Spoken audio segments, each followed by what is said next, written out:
Watch someone standing in a kitchen doorway. You ask if they're okay. They say, "I'm fine," and then they don't leave. They just stand there. Hand on the frame. Weight on the back foot. Facing the hallway and not walking down it. Because a person who is actually fine leaves the room. That's the whole tell.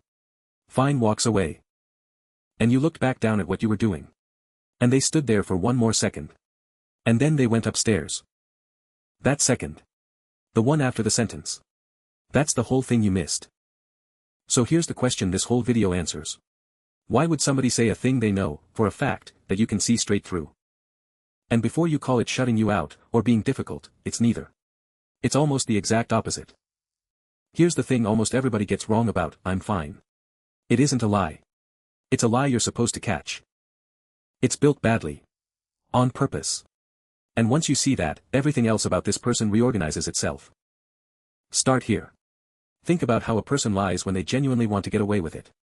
They give you detail. Where they were. Who was there. What time it started. A real lie is furnished. A real lie has carpet. "I'm fine" is 2 words and a shrug. There's nothing in it at all. It's an empty room with the door left open. Nobody who wants to be believed builds a lie that thin. So they don't want to be believed. Look at what else is in the room while they say it. The voice gone flat. The eyes parked somewhere over your shoulder. The body still in the doorway. They didn't hide any of that. They left it all right there, sitting next to the sentence. Because, "I'm fine" was never a wall. It's a latch. It holds perfectly, as long as nobody touches it. And that's the folded map. They're handing you the whole territory, squashed into a square small enough to fit in your pocket. Every road is still in there. The bad junction. The place it all goes wrong. Nothing has been removed. It's just folded. And they handed it to you folded. And now they're watching to see what you do with it. You put it in your pocket. That's what most people do. It's the polite thing to do with something handed to you closed. So who teaches a person to ask for help by insisting they don't need any? Nobody sits a child down for this. They learn it by watching what the room does. Picture a kid coming downstairs upset. That's it. That's the whole experiment. Everything gets decided in the next half second. In one house, somebody puts down what they were holding. That's all. They put it down. The feeling gets a chair. It's allowed in the room, it takes up space, and it doesn't wreck anything. The kid stays a kid. In another house, the room goes tight. A breath out through the nose. A shoulder dropping. Now what? And nobody said anything wrong. Nobody shouted. That's what makes this so hard to spot for the next 30 years. But the kid learned something exact in that half second. Not, "My feelings are wrong." Something far more specific, and far worse. My feelings are work. They land on somebody. Every single time, they cost. So the kid does the arithmetic, the way kids do. Say nothing, stay a person. Say something, become a job. And here's the version of this that really does the damage. It's not the house where nobody asked. It's the house where somebody asked, and then flinched. What's wrong? And then the face when you actually told them. You watched the answer arrive and land on somebody you loved. Now the truth has a price on it, and it's not you who pays. So you stop handing it over. Not to protect yourself. To protect them. So the kid builds a sentence small enough that it can't cost anybody anything. 2 words. Weighs nothing. Fine. It isn't armor. It's manners. Which brings us to what they're actually doing. Because they are not trying to be left alone. If they wanted to be left alone, they'd have walked out of the doorway.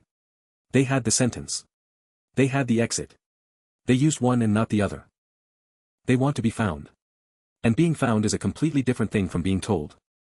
Being told is, "I said the thing, you heard the thing." Being found is, "I said nothing, and you came anyway." Only one of those proves anything. And it's not the one with the information in it. Because if you say, "I'm drowning," out loud and somebody helps you, what have you actually learned? You've learned they follow instructions.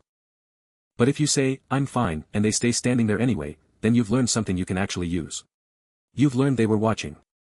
So that's the exam. "I'm fine" is the exam question. And it's designed to be failed. And the tragedy of it is that nearly everybody passes. Because, "I'm fine" is a perfectly good answer. That's the trap in it. You'd be rude to argue with it. So you say, "Okay," and you go back to what you were doing. And here's the part that stings. You didn't do a single thing wrong. Nobody in this story behaves badly. That's exactly why it goes on for decades. Now watch what happens when somebody does ask twice. Not harder. Not cleverer. Just again. You sure? And there's a pause. Watch for it. That pause is the latch coming off. And notice what they actually do with it. They don't tell you everything. They tell you one small true thing. Long week. That's it. That's what was under it. That's all you get, and it's enormous. Because it was never about the information. It was about whether the second ask exists in you at all. But now turn it over. Because there's a version of this where nobody ever asks twice. Not for years. And a latch that nobody touches for long enough stops being a latch. It seizes.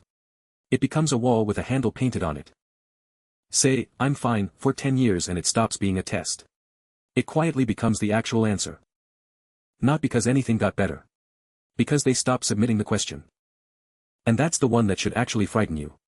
Not the person in the doorway. The person who says, I'm fine, and means it, and hasn't been fine since they were 19. Because a folded map that nobody ever opens eventually stops being a map. It's just a square of paper in a drawer. Which is exactly where you should stop reading them. And start reading yourself. Because you said it this week.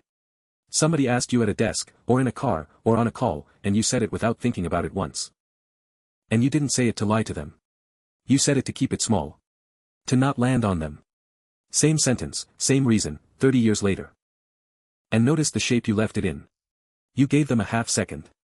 You paused before you moved. You held the door with your foot. And they didn't push it. And you were relieved. And you weren't. Both. At the same time. That's the whole condition, right there. So somebody said it to you today. Somebody said, I'm fine, to you today, and you believed them. And you were right to. It's what they said. It just wasn't what they handed you. 2 words, and a whole folded country underneath them. There's somebody in a doorway tonight, hand on the frame, saying it to somebody who loves them. And you'd recognize both of them. You've stood in that doorway. And you've been the one who didn't ask twice. 2 words. Folded once. And a whole life spent hoping somebody opens it.